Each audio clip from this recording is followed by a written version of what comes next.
when you watch so many TV shows and movies today, like the villain is always the business guy, right? Like the evil business guy, even in kids shows, right? Yeah. And I think there's this idea that business is bad. Business is about me taking something from you for myself. And that's not even good business principles. I mean, business is about serving others. It's about washing feet. It's about adding value to someone else's life. Yes. And in turn, then we reap profit from that, right? Welcome to the Daron Earlewine podcast, where we awaken you to become who you were born to be. Here's your host, Daron Earlewine.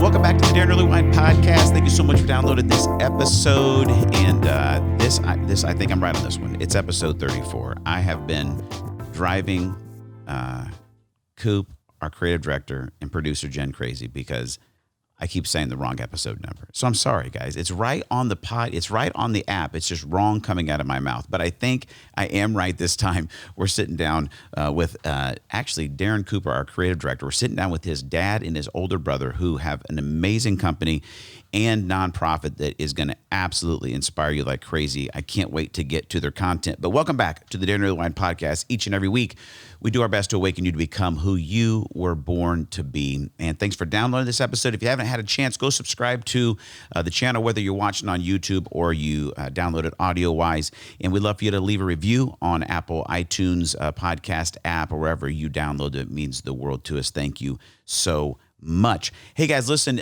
we talked about it and I want you guys to know that we were able this past week before we recorded this to record all the new video content for Spiritual DNA 2.0.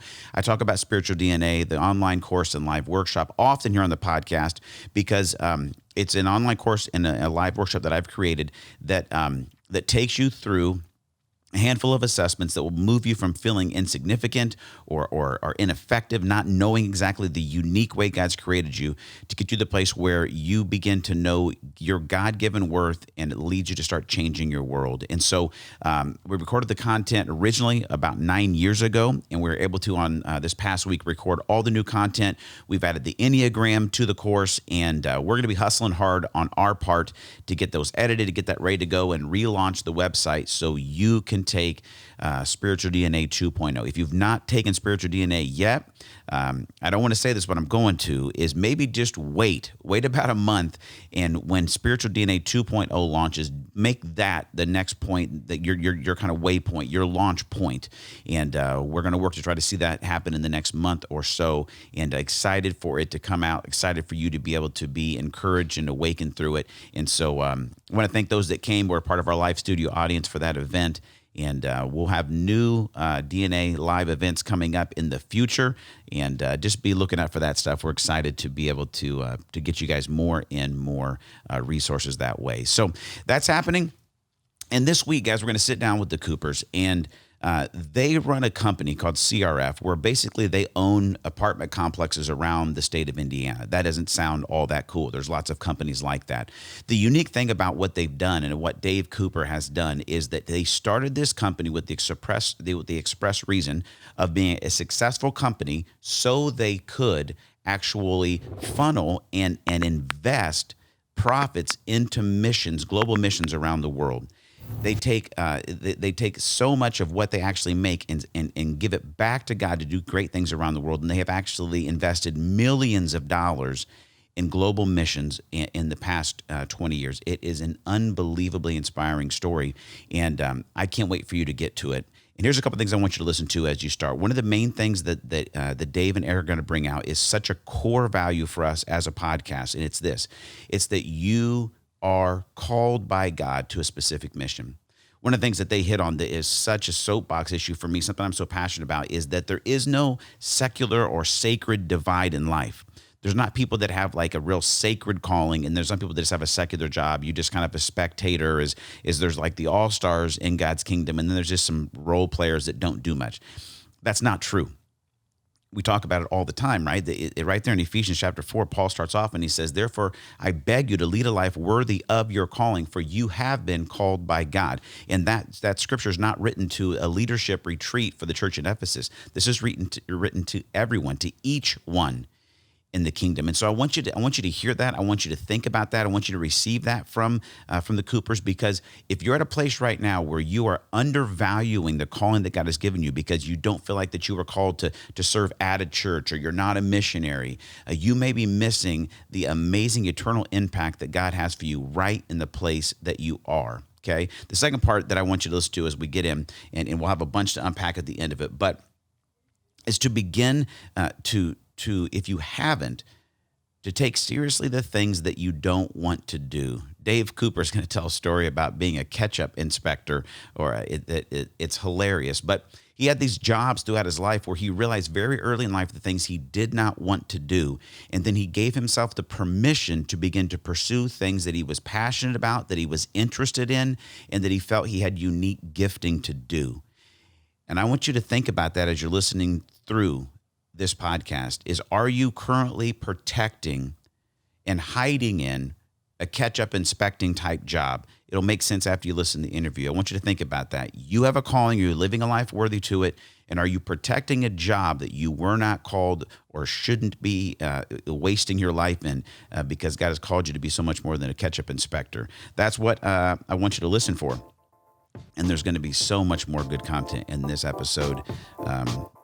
Man, I was inspired that when we did the interview, and I listened back to it to prep for today, and was doubly inspired by their life, their story, their faithfulness. And I can't wait for you to enjoy this conversation with Erik and David Cooper right here on the Daron Earlewine Podcast. Hey, welcome back to the Daron Earlewine Podcast. Daron Earlewine, your host, obviously, and always. But we got a real treat today. We've never had two people being interviewed at the same time on the podcast, so we had to make some arrangements here. We had to borrow a mic, but we're going to make it happen. Widescreen. Yeah, widescreen. I'm so excited to sit down with a father-son combo, David and Erik Cooper, and Erik's younger brother, Daron Cooper, is our creative director at Blackbird Mission, and we've gotten connected with you guys. You lead a company called CRF. You also have an amazing missions organization called Stone Table, and I'm so excited, guys, to sit down and just hear the story of Dave, of how you created CRF, the mission and mindset behind it, and Erik, the way that you followed God's call in your life and have just been able to help leverage the missional impact of the company. But welcome to the podcast. Thank you. Be here. Yeah, absolutely. So I want to start with you, Dave, because your story, it's one that has, from the moment I met your youngest son, Daron, and we started working together here at Blackbird, has just inspired me, because I think some of the ideas and the vision that you chased after to begin CRF are about 20 to 30 years before their time, and what we're seeing happen in industry now. So give us a little intro of who you are, more than just David Cooper, and a little bit about CRF. Sure. I was born on the East Coast of pastor. I was a pastor's son. Okay. Grew up in the church. We got a bunch of pastors' kids. Yeah. We do. Yeah. We do. I like Pastor's it. grandkids. And, Yes. Pastors' grandkids, yeah. And we were in the Assemblies of God, and of course they were very big in missions. Yeah. And so we grew up missionaries at the church all the time. They'd stay at our house. We'd get to sleep on the floor while they got our beds, and that's probably why I never went into the ministry. They took my bed away from me. But so we were always involved in missions all the time, and so as time went on, I went away to college, and I never really felt the call to go into the ministry at all.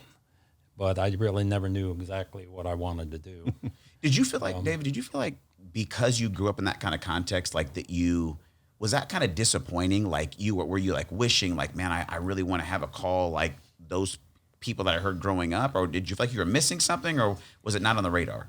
No, I don't think so. A lot of times when these missionaries would come in, they'd come in with 3 carousels of slides and put them up on the screen, one after the other, and you'd look at them and, all the poverty and all that. And I never really felt like that was something I was called to do.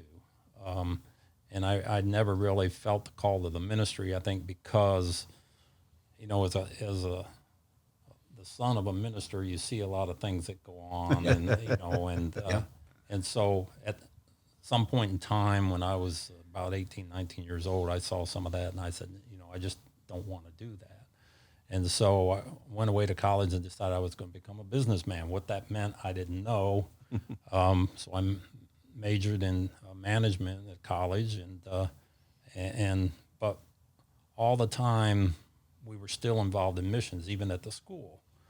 And so when we got out of school, my wife and I moved to Indianapolis, and we started to attend Lakeview Church. And Tom Pano, I was very good friends with his son. Tom Pano was a missions guy. Yeah. I mean, no service went by without talking about missions.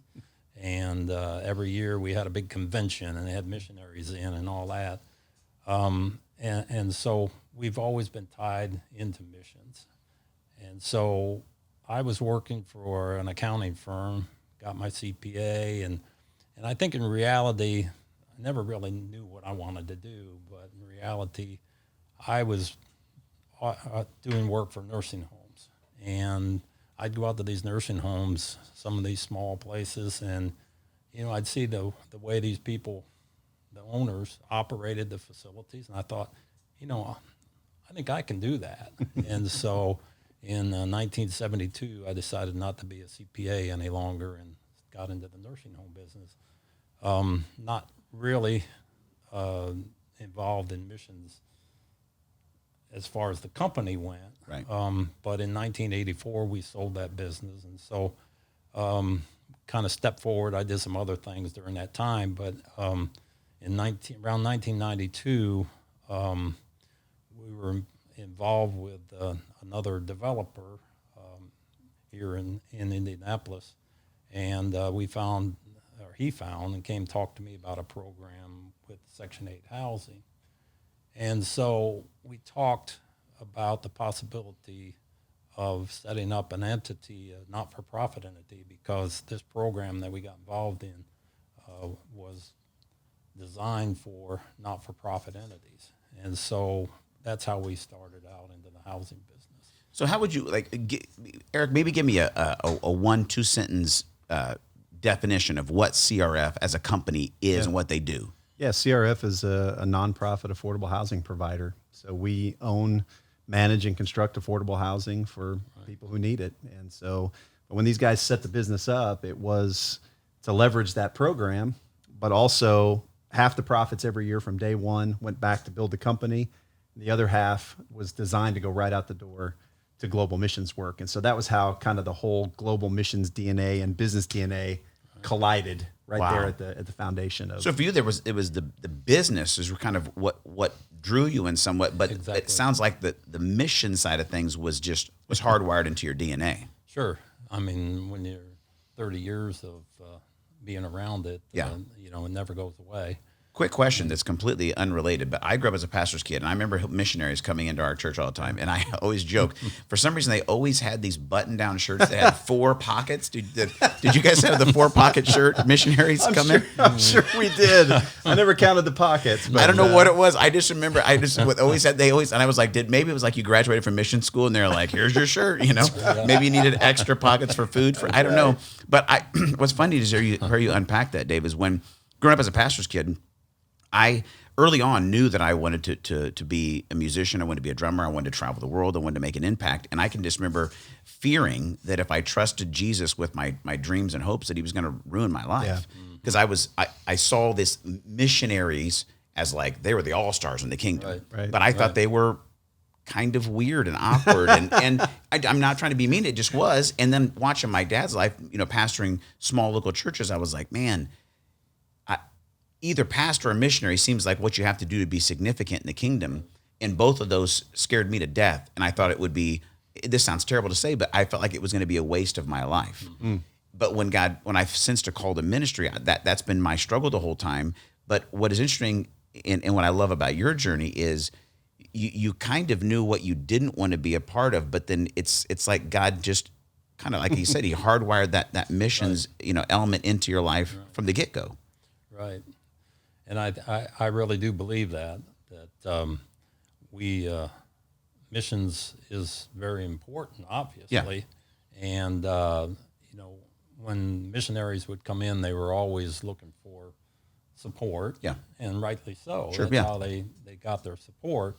But we felt like when we started CRF, we were really designed more for bricks and sticks. We wanted the church to support the missionary on the field. We wanted to provide them with funds for building buildings, schools. And so that's the direction that CRF went. And so these 30 years now, close to 30 years, that's pretty much where we've designated our funds until recently when we started the Stone Table, we've taken that a different direction. So. And I want to get into that and unpack that because I love the work you guys are doing. I mean, I remember probably the first time we sat down and had coffee together years ago, I just knew this is a kindred kind of vision and spirit, what you guys are doing with Stone Table. And I want us to unpack that. I do want to just come back some of it, Dave, because there are going to be people watching or listening to the podcast that they listen and they watch because they want to be awakened and become who God's created them to be. They know, we tell them every single week that you're created on purpose and for a purpose. But there's that sense of like, I don't feel like I have what I would call like an Ezra calling to serve within the temple or within the church. Mm-hmm. But I want to do something for God. And I feel like sometimes we buy into this fallacy of that there are sacred jobs and then there's secular jobs. Mm-hmm. You guys both would say that's absolutely not the case. And your life is a testament that like, no, everything is actually spiritual and everything is actually sacred because you've taken a company that, I mean, affordable housing, you're meeting a need. People need somewhere to live, but you've done it to create a life for yourself, but also be able to mobilize millions of dollars into missions. Right. And so was there somebody else that was doing that you were like, I want to do it like they do it? Or do you feel like this is kind of just an idea that God gave you? Well, I mean, I don't think I can take credit for it. A lot of it came from our connection with a gentleman named Tim Shroud, who's here in Indianapolis. Okay. He was in the housing business. And so a lot of that came from him. When we sat down and talked one day, it was sort of like an aha moment at that point. But yes, I really want to do that. I was in the nursing home business. We look at apartments as being a mission field as well as the money that we give. Yeah. And so when we sat down and talked, I think that was the aha moment when, yes, I can do that. I'm never going to be in the ministry. I'm never going to be in a church as a staff person, but I think that this is where I really need to be. Yeah. Erik, as Dave's son, you've seen this obviously happen your whole life. This is the story you know as a part of your life. Right. As you've watched it, what stands out to you of watching your dad's leadership and stepping into the call that God had in his life as you guys have built CRF? Yeah, I tell people we just kind of slow baked in the Great Commission. Yeah. It was just part of who we were and what we did. And so that's why I don't even think he would have told you like this was some grand strategy. It was just kind of the opportunity that presented itself. And I can use my gifts in business and I can make an impact for missions. And so it just kind of happened, right? Like, I don't even think we would have articulated it that clearly. And so for me, it's been fun to kind of come along later and kind of reverse engineer the whole thing with Tim and with him and to kind of talk through the whole process and genesis of the company has been a real joy for me to kind of tell the story, because now you kind of mentioned it. I tell them they were business as mission before it was cool and hip, right? Yeah. And now it seems like everyone is seeing this connection point. And, I think we've done a real disservice to a lot of young Christian people by creating that bifurcation between the sacred and secular. Yes. I don't think we intended to do it. No one came along and said, let's insert a bunch of bad theology here. Right. But because there is something unique about what my grandfather did, about what your father did, right? Yeah. There's something unique about the ecclesiastical call to full-time ministry. So I think in trying to elevate that, what we did was intentionally push down marketplace Christians. Yeah. And so I think it's not about reducing the importance of the ecclesiastical call. It's about elevating the marketplace believers Absolutely. to understand that who they are and how God made them is part of His kingdom work. In this world. Absolutely, Aaron. Absolutely. Well, I always tell people it's like in God's kingdom, everybody gets to play. Right. Like this isn't a spectator driven sport. And I think that it was bad theology. It was intended to elevate the call of God into ministry. But I think what happens, we said, hey, there's about 20% of you maybe that get a play. The 80% of you, you're spectators. We'd like you to finance what goes on in God's kingdom, but you don't play an integral role, right? And then we're shocked why 80% of people, like the Pareto principle, right? The 80-20 principle, of 20% of the people do 80% of the work and give 80% of the money. But I think some of it is because we taught them you don't have a place on the team, and you may not have been a grand scheme, but what I love that you guys Dave, that have done through CRF is that you have your business and your life are giving people a tangible ability to reshape imagination. And I'd come back to this so often on the podcast is I think most people don't necessarily suffer from an obedience issue into stepping into God's call. They have an imagination issue. They have a deficit of imagination of what it could look like. Yeah. And what I love is that I think God has shown favor to what you guys have built because you guys can serve as an example to reshape and open people's imagination to what's possible. Yeah. And I want to get a couple funny stories from you, David, because some of that shaping of imagination, right, is shaped by you identifying what you don't want to do, right? And somebody's watching the podcast, maybe they just graduated from college, maybe they're in their 20s, they're trying to figure out calling. It's like, I want to do something great like David Cooper. I want to build a great company. But right now, they're just trying to figure it out. So, but some of your process was you figuring out, like, check that off. I don't want to do that. Talk about your burgeoning, career in the ketchup industry. Well, when I was in freshman in college, came home that summer, and I got a job in a local factory that made ketchup and tomato juice. Okay. And all the farmers would bring their trucks in, and they'd unload them, and they'd go through the process. And my first job was ketchup is cooked in these large ovens or whatever you want to call them. And then they would pump that ketchup through pipes over to the bottling area. Okay. But the ketchup would go through a homogenizer, very much like what they do with milk. Okay. All the ketchup would go through a homogenizer. And they had hooked up a copper tube coming out of the homogenizer, and it twisted around down into a big bucket, and then the tube came out and into another bucket. And so the ketchup would go through this homogenizer, and some of it would be pushed through this copper tubing, and it would cool. They had ice in it, and it would cool, so it would come out the other end. And my job for 12 hours a day was to sit there and watch the ketchup come out of the end of the tube, and if it came out too far, I had to go tell them that they needed to put less water into the ketchup. Yeah. And if it didn't come out hard enough, it would just barely come out. So you were a ketchup squirter inspector. Yes, Yes. exactly. That sounds riveting for 12 hours a day. Oh, it was. Of course, there were a lot of things that went on in a ketchup factory that, like tomato fights and things like that. But when you worked the noon or the midnight to noon the next day shift, the supervisors were gone, so there were a lot of things that took place. They also made pickles. I could tell you a few pickle stories too. Well, how many months into that job or weeks or little hours, Dave, were you like, I don't think I want to spend my life inspecting ketchup? I believe it was the first 6 hours I worked there. And how long did you work there?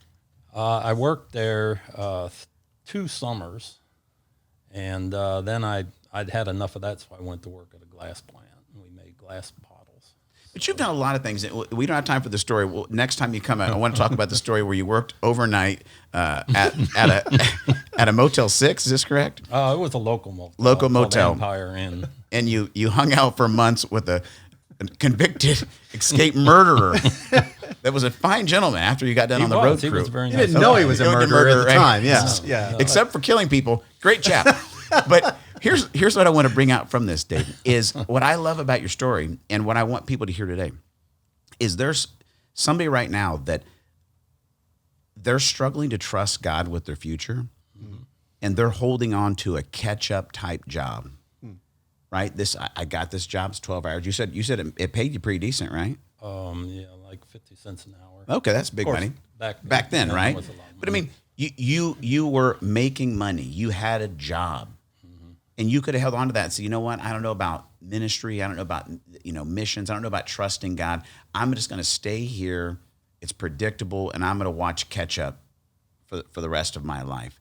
And had you trusted that, or had you not trusted where God was going to lead you and saying yes along the way, we're talking about a business doesn't start that has literally, manifest and funneled millions of dollars into the kingdom of God. And I just love that's where God will take us if we'll just, one of my mentors, Jim Peters, would just say, if we just default to yes. Yeah. It's such a beautiful journey. Erik, let's talk about you, bring you up to, or bring everybody up to speed on your journey. Yours is interesting too, because you've done a little bit of everything. You've been worship pastor, you've been a church planner, you've been, you've done a lot. Now you're overseeing Stone Table, which is the missions, part of the nonprofit. But fill us up a little bit into the Erik Cooper story. Yeah, I mean, the quick version of it, I usually tell people I'm the most confused guy in the room, and yet they give me a microphone and let me talk, so I don't know why. But yeah, I started out as a music major in school, and then graduated with a degree in accounting. About halfway through my music degree, I thought, I'm going to starve to death. Yes. And so unless I'm Liberace, I'm probably going to need to find something to do. Yeah, exactly. Yeah. So, my stint in the music industry in Nashville, Tennessee was I worked in the mailroom at Word Records for, you got to start somewhere. For about 3 or 4 months. Yeah. So started out music, graduated with an accounting degree of all things, worked for a CPA firm because that's what my dad did. I thought that's what you just had to do. Worked for a CPA firm for 2 busy seasons. It was the worst job I've ever had in my life, and I could tell you some crazy. I don't have any good catch-up stories, but I got some good CPA stories. I tell people, murderers at all? No murderers, but I tell people I'm a recovering accountant, so I've been clean now for I think a good 20 years. But yeah, so I worked as a CPA in a CPA firm, and then worked in private accounting for a while. Then went to work as a music pastor. So back now from accounting backwards into music. Did that for almost a decade, and then planted a church, was a church planter for about 4 years. Yeah. And then 8 years ago now, stepped back into CRF and what became now the Stone Table to work both on this business and missions ministry marriage, kind of this marriage between the marketplace and the mission of God in the world. So when you're going back and forth there, Erik, was there a sense when you went back to do or went in to do music ministry and that bounce between CP, secular work, sacred work, whatever. Was there a sense where you were trying to kind of figure out a sense of calling or take us through that journey? Yeah, probably would not have said it that way. But yeah, I mean, I remember, going from accounting into full-time ministry. It was like, oh, I've finally given my life over to ministry, to this calling that I've had, and I always tell people that whole story for me goes back to summer church camp, right? When the last night of church camp was called into ministry night. Oh yeah. And, about 10% of the kids would raise their hands, say, yes, I've been called. And I was always one of the 90% that never felt that call. And I would tell them, I'm just going into the secular marketplace. I'm just going into secular work. So I think when I finally did end up on staff at a church, it was like, maybe this calling comes later or whatever. But I would have never seen, I still had that kind of dichotomy or that bifurcation or that partitioning of my life where, the accounting work was secular and the ministry work was sacred. I'm sorry, I'm getting passionate. Maybe it's the coffee. Good. Here's what kills me. It's important. Here's what kills me is in my story, I always talk about, I had the same thing. I think it was Wednesday night. In my brain, it was Wednesday night, church camp, right? I'm back on the left side of the campground, auditorium, called a ministry night. Yep. And I sense the Holy Spirit say, that's you. So I get to come down and everybody's there crying. Everybody's like, Lord, this next generation of pastors, right? I feel super special. It's great. That moment changes the trajectory of my whole life. But I always think to myself, it was probably maybe 10% of us down there. And I think about, what about the other 90% of the kids that were sitting there going, man, it sure would be cool if God had some kind of plan for my life. You know what I mean? Yeah, the secular marketplace was almost like for the people who had no discernible calling. It was like, hey, can you just go out and harvest some of those evil secular dollars and drag them back into the kingdom, right? Yeah. And I think it's a really unfortunate and unintentional. I think it was unintentional. That this concept of this theology of faith and work and how the marketplace really is part of God's redemptive plan for the world is not something I heard. Yeah, agreed. Growing up. Agreed. Yeah. And I don't think it's because someone was trying to hold out on me. And I don't think it's because we need to decrease the honoring of the pastoral or missionary calling, right? It's just helping everyday believers, everyday marketplace believers understand that their work, not just the money that, now we want them to give, okay? Yeah. The generosity is a huge part of the kingdom, but it's actually the work you do. Whether, we tell people whether you're a brain surgeon or you sweep floors at the local fast food restaurant, like redeemed to Christ, that the gospel redeems and resurrects all things. Yeah. So good. Yeah. So here's a question I have for you. So you go into the ministry, you do the music ministry, you plant a church. So now let's reverse the tables. As you stepped out of full-time church work to go partner up with your dad with Sierra, was there a sense of mourning or a sense of confusion, like, oh, now am I turning my back on God?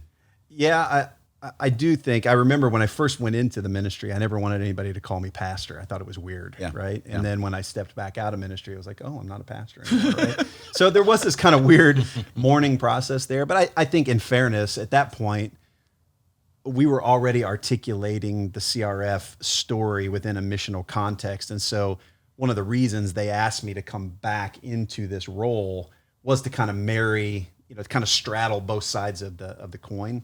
So I think in fairness, I still felt like I was engaging that calling very much by stepping back into the marketplace. And so, no, I didn't wrestle with it as much. I was excited about it because I felt like the Lord was illuminating something inside of me that when I shared it with other marketplace believers, I'll never forget. First time I occasionally get invited to speak at various places because I don't have a Sunday gig anymore, right?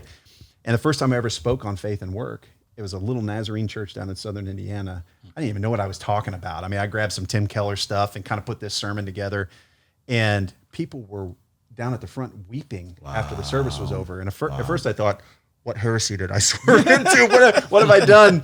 And what I found was that people, one guy said to me, I've worked in a factory for 30 years and I never felt like who I was and what I went to go do every day when the alarm clock went off mattered to God. Wow.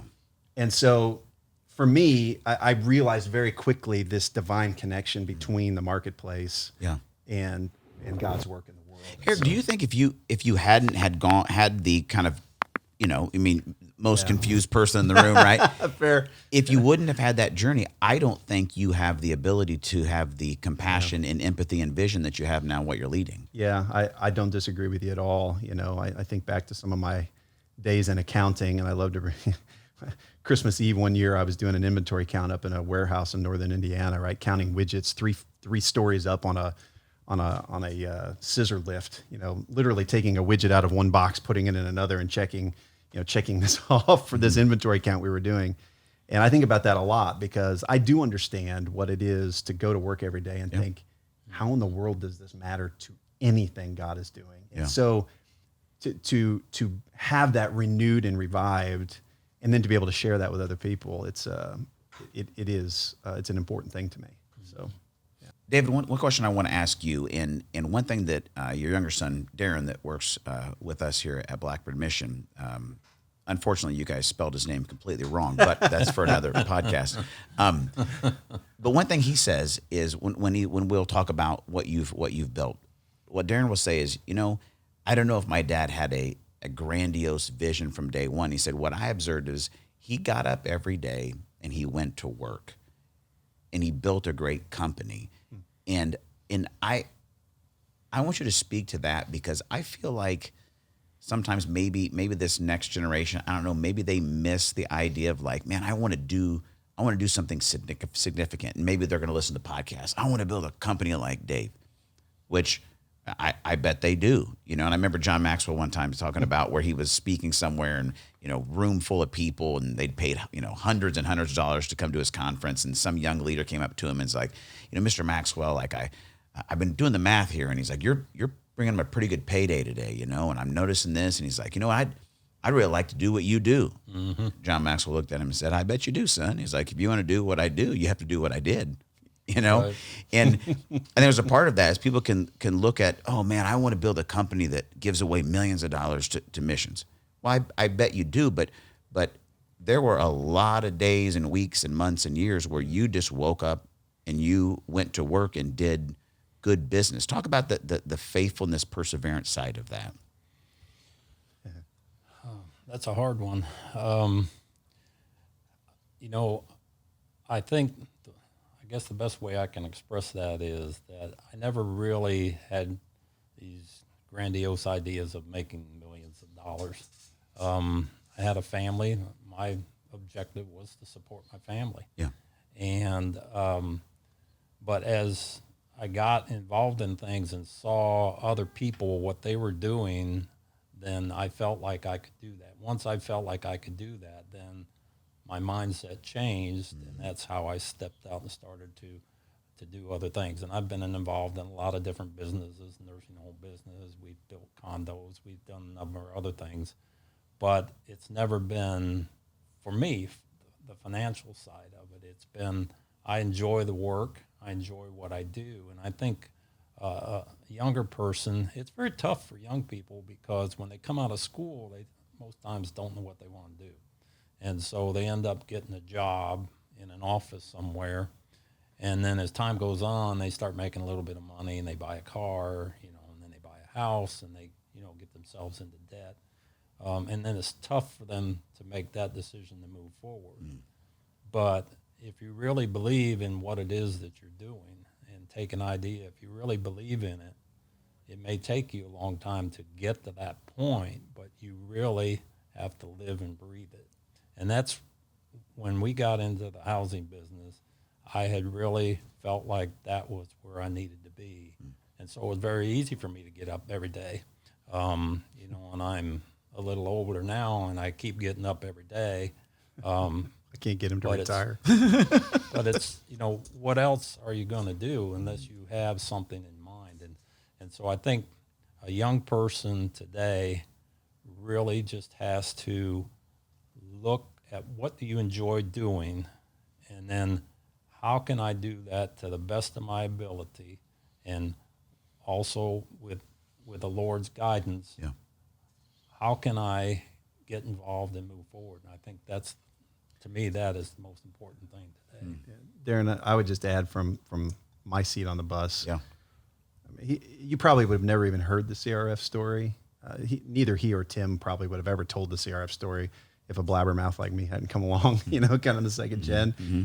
And what I saw from the outside looking in was just a guy who got up and went to work every day. He just got up and faithfully went to work every day, wasn't looking for glory or glamour. At the end of every year, whatever the cash flow number was, half of it went to missions, right? And they weren't looking for anything other than to be faithful to what was in front of them. And I think I see this even in my generation, Gen X, but especially in the younger generations. They want to live in these glamorous glory stories. And I'm just telling you, the kingdom is in the minutia of the everyday faithfulness. And I always ask people, what if you did exactly what God called you to do, and no one ever knew it? Mm. What if it was anonymous? What if God called you to complete anonymity? And, of course, it's easy for me to say here, being interviewed about what we do, right? But I'm saying, how many faithful, anonymous people are out there that have made eternal difference in the kingdom? And you won't know their stories until we all stand with Jesus one day and hear him say, well done, right? Wow.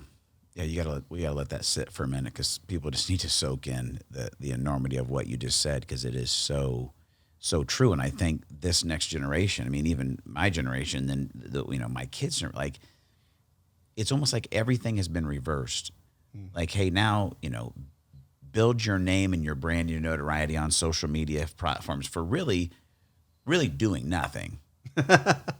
Mm-hmm. Like, you haven't really built or done or accomplished anything, but if you can get people to like your pictures or whatever, you've really built something. But and the crazy part is, I mean, it's like I remember a couple of years ago or last year, whenever it was, when TikTok was the thing that was big, and then it almost disappeared. And I know some people who actually, there were some Christian TikTokers who, there was a point there where some Christian TikTok accounts were just being like erased. TikTok was getting rid of them. And, people who have built this brand, or they've got, hundreds of thousands of followers or whatever, and then in a moment it's gone. In your guys' generation, it's like, well, maybe you could make the paper or something, right? But it's like, right. You weren't doing anything for clicks or likes or comments, or you just got up and you went to work every day, and it was your hard work and your perseverance, that has set you apart. Because I'm guessing, like now, like you're saying, you're telling the story. You've got 30 years behind this. It's successful. God's opening up brand new, huge opportunities for you guys beyond your wildest dreams. But I'm guessing we do this podcast in year 7. It's like we're providing housing, and I go to work, and I've got some kids I'm trying to raise, and it's Monday. But you're faithful, and you show up and you do it, and you trusted God with the results, and it was informed by His mission. Daron, I think part of it is we got to invert the story, and what I mean by that is, the old story of Copernicus, right? They used to think that the Earth was the center of the universe, and everything revolved around it. I think, and I'll raise my hand and say I'm guilty of this too. I think a lot of Christian marketplace people want to say, I want to build my career, I want to build my business, I want to build my brand, and I want to bring my faith along on that journey, right? Mm-hmm. But it's got them at the center, right, and it's got God at the periphery. And God wants to invert that. And He wants you to say, look, I am a beloved member of the supporting cast in this grand story that God has been telling, and I get to be a part of that journey. And maybe I'll get some FaceTime, maybe I won't, but my call is to faithful obedience. Yeah. And then we let God work out the rest, from there. So it's beautiful. Dave, you guys are at a point right now, and where God's opening up some doors where you have potential to, double, triple the impact that you have made in 30 years. Mm-hmm. For sure, that's beyond your wildest dreams. But do you feel like, there's that biblical principle, right? From the Old Testament, right? From the get-go of, hey, you're going to be blessed to be a blessing. Mm. And God's looking for people that He can say, okay, who can I trust with increase that I know will be faithful conduits? Mm. You guys have proven that generation after generation after generation. What does it feel like for you to know, for what you're seeing God do right now, that it seems like God's saying, like, Dave, well done, and I'm going to entrust you, I'm going to entrust you with an increase because I know that you'll use it well. What's that like to be at this point in your career and know that God's showing great favor? Well, I think it feels great. Yeah. Obviously. Yeah. And I think the reason that I feel so comfortable about it is that the people that we have involved that are going to take it the next step. I realize I've gotten to this point where the next step is out of my league. And so we have the people in the company that are capable of taking it to that next step. And to me, I'm thankful for that, because when I do finally step away, if my golf game gets better, it's going to be shortly. But, knowing that I have my son and other people, my sons, who are going to take this to the next step. And it's never been about money for us. We obviously were set up as a not-for-profit. Like Erik always says, it's not going to go into his bank account. Mm-hmm. It's not going into my bank account, and that's good enough for me. It really is. So. It's such a beautiful thing, Erik. You're a part of taking it to the next level. What would you say? Maybe there's an entrepreneur watching the podcast that they're dreaming of that kind of life, or maybe they're there right now and they're going. Maybe they're in a similar kind of industry, but they've been sensing God saying, "Hey, like if if you'll expand the vision of what this could be, like not just like you're talking about, it's not just, you're not the center of the universe here, but we could partner up together and we could really start moving some mountains. What would your encouragement be to somebody that might be in that place right now? That's a great question.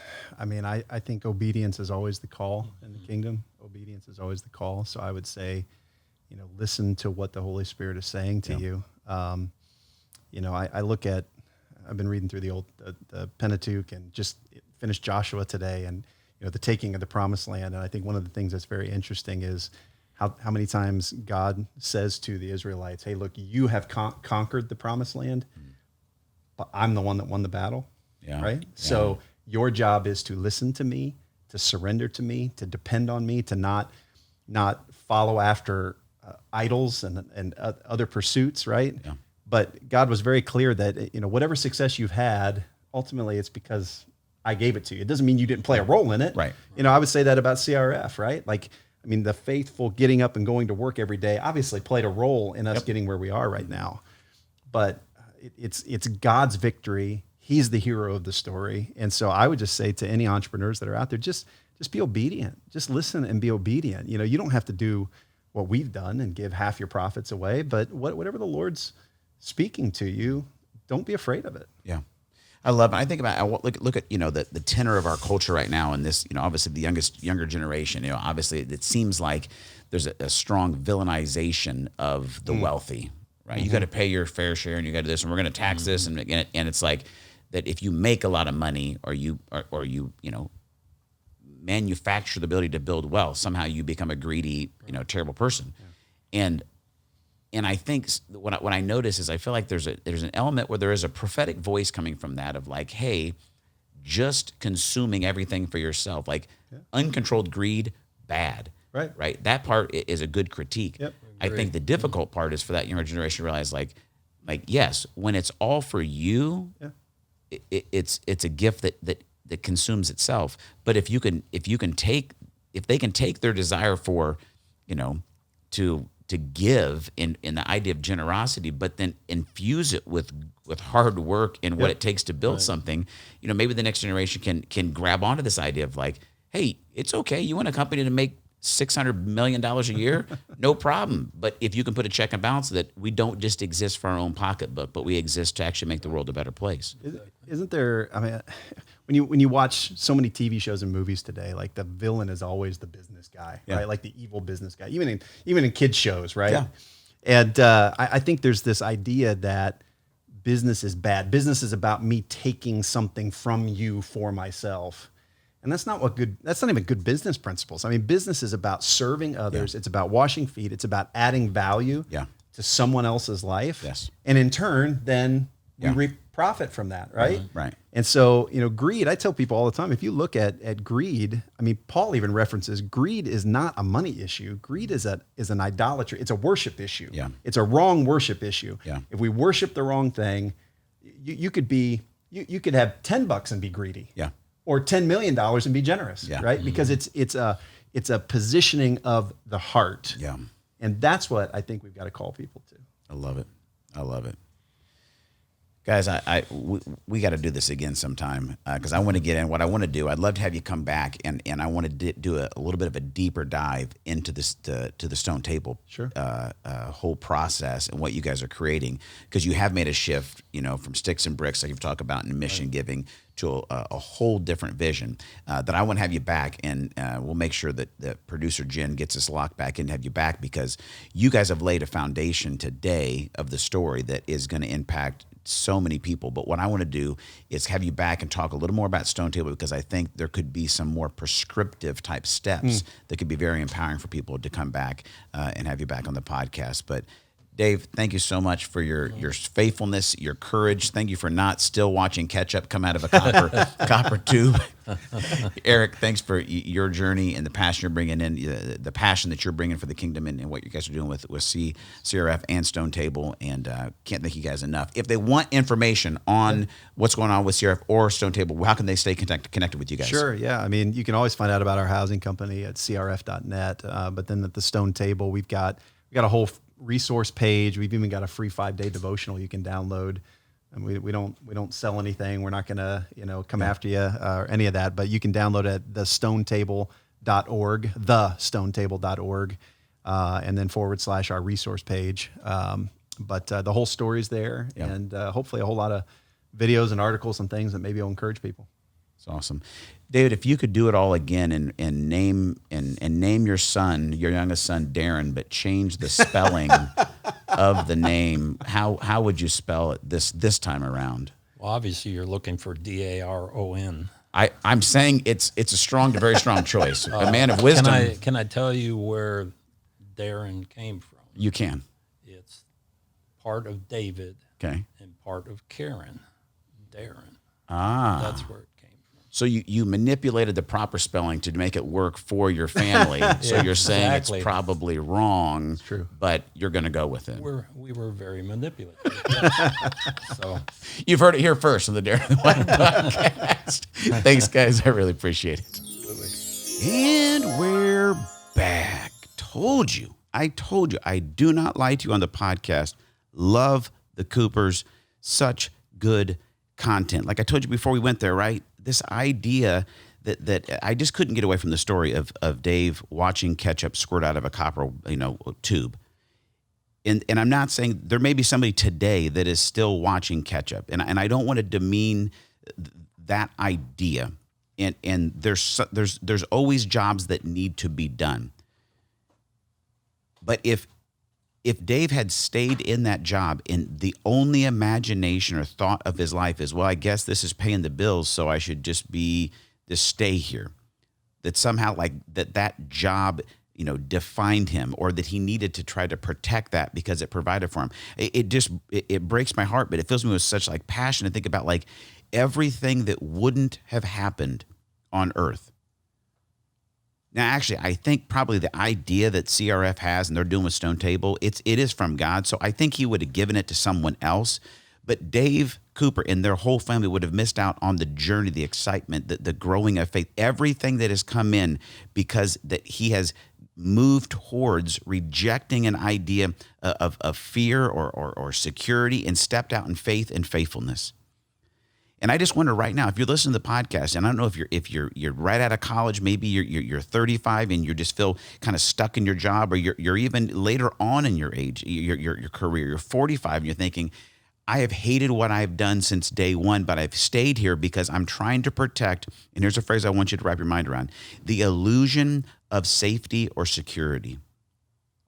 The illusion of safety of security. And this just came together this week as I was listening to this. I was listening to a podcast by Erwin McManus and his son Aaron called Battle Ready. Check it out. It's a great podcast. And they were just talking about the conditions of our culture right now and how much fear is creating the inability for people to really step into risk, really step into calling, because they've I don't think we can overestimate the long tail effects this year is going to have on us as far as just fear. People are afraid of people. People are afraid to get sick. People are afraid what people are going to think about them if they're not afraid of being sick. Like, it's constant, and I think it's going to take a while for us to be like, wow, I didn't realize how deep-seated fear had gotten in just 12 months. I think there are going to be some people that are never going to recover from the place that fear has taken them this year because they don't know that they should fight it. They don't know that they should fight it. They're making friend their fear because they're buying into this illusion of safety. It's what Erwin said, this idea of illusion of safety was the sentence he used, and it stuck out with me because here's the deal. I think for many of you who have lived a courageous and wise life, and you've stepped into this year and you've taken caution, you've been wise, but you didn't come into the situation with COVID and everything that's gone on in the past year. You didn't step into this year with the illusion that life was safe and secure and guaranteed. You knew and you lived every day like, I have one life and I could die from anything. My life is not guaranteed, and I'm okay with that because I know that God is eternally protecting my life. I know that even if I die, it's an upgrade, that you've walked through life and you've embraced wisdom and courage. So you dealt with what's gone on this year, but it's not paralyzed you. It's not put you in a place where like, I can't move forward. I think, though, there are some other folks that you have been maybe living, or folks are living with an illusion of safety. that they could control their life, that they could control and create a safe environment where there would be no risk, no fear, no failure. And now that what's happened with COVID, it's come on and it's shaken that. It's begun to mess with the foundations, how they think life works. And so now they have that on top of everything that's happened, and they're stuck at a place right now where they may not be able to move forward in faith. Here's what I want to encourage you to do. I don't know that that God is calling you to start a company like CRF. I don't know if God's calling you to quit your job. I don't know if God's calling you to go ask that girl to marry you. I don't know what the risk that God has invited you into, but here's what I've learned from reading the Bible and living my life is that, and Levon Reap in one of our last episodes just said this, that right, faith, that risk is a great 4-letter word for faith. That walking this journey to become who you were born to be and owning the fact that I am made on purpose and for a purpose. I have a sacred calling because I'm connected to a sacred God. The relationship I have with God, it sanctifies and it brings a sacred nature and a sacred mission into everything that I do. Every relationship, every responsibility, I do it as though I'm working for God. Embracing that understanding, it actually can now lead us to step out of fear and into the understanding of what God's called us. So he's going to call you into risk. And here's what I think is going to happen. In the next year or so, it is going to be the courageous that create the future. Let me say it again. It's going to be the courageous that create the future.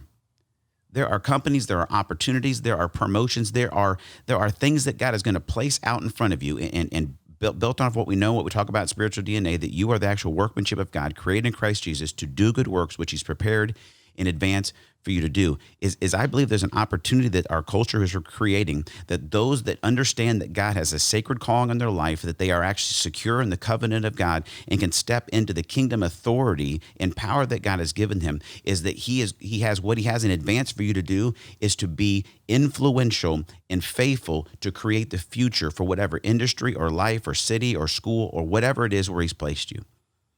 I think this is an opportunity for people connected to God to take a step forward, not a step back. Because we've not lived with an illusion of safety. But we can embrace faithfulness and faith. And that's what I hear from this story with Dave Cooper. He woke up every day and he was faithful to what he did. Was it every day great? Was every day wonderful? No, a lot of it was weeks and just building a company and doing good business and taking care of people and undergirding the whole thing with a sacred purpose. He was faithful in it, and he kept moving forward in faith, kept taking risks. So if you're at a place right now where you're listening and you were just like your heart was pounding because you know what? I am still in that catch-up inspecting job. And I've been buying into this illusion of responsibility and safety. Like I can't take this risk that I feel like God's calling me because I've just got to, I'm being ungrateful that I want to move out and I feel like God's nudging me. You might be being ungrateful, but the nudge of God to take a risk and move forward with him doesn't necessarily mean that you're ungrateful. You may be at a job where he's giving you a level of discontent from where you are because he's got something greater for you. To wrap up what you do every day in the sacred environment of somebody that is called, that is created, that is invited into what God is doing in the course of human history, that will wake up every day and say, you know what, I'm going to be faithful today.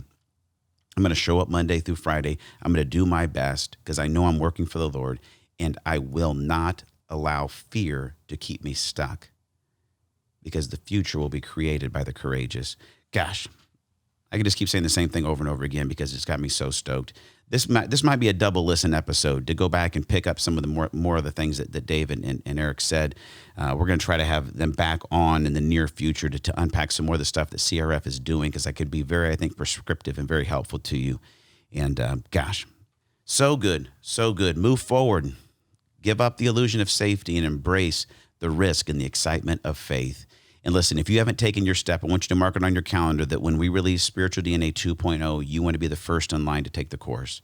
If you're at a place right now where you go, Daron, I think I am stuck. I think I'm working at the ketchup factory right now, and I know that God has more for me, but I don't know what my path is. I don't know where I would do it. I don't know what I do exceptionally. That you need to go through Spiritual DNA 2.0 when it launches, so you can answer those questions. You can know who you are. You can know why you do what you do. You can know what you do and how you do it better than the 33 other million people, and you can know where God has equipped you and given you a burden to serve.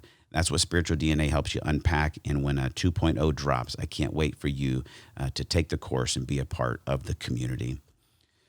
All right, guys and girls. Always a joy to be with you. We'd love to hear from you. Reach out. You can text me, 317-550-5070. You can also email me, Daron@blackbirdmission.com, or leave any comment on any of the social medias or here on the podcast channel as well. We love you being a part of the community. It means the world that you download and listen or watch each week. And we'll talk to you next week right here on the Daron Earlewine podcast. Until that time, remember, God's for you, not against you. He's near you, not far away, and he's created you on purpose and for a purpose. Thanks, guys.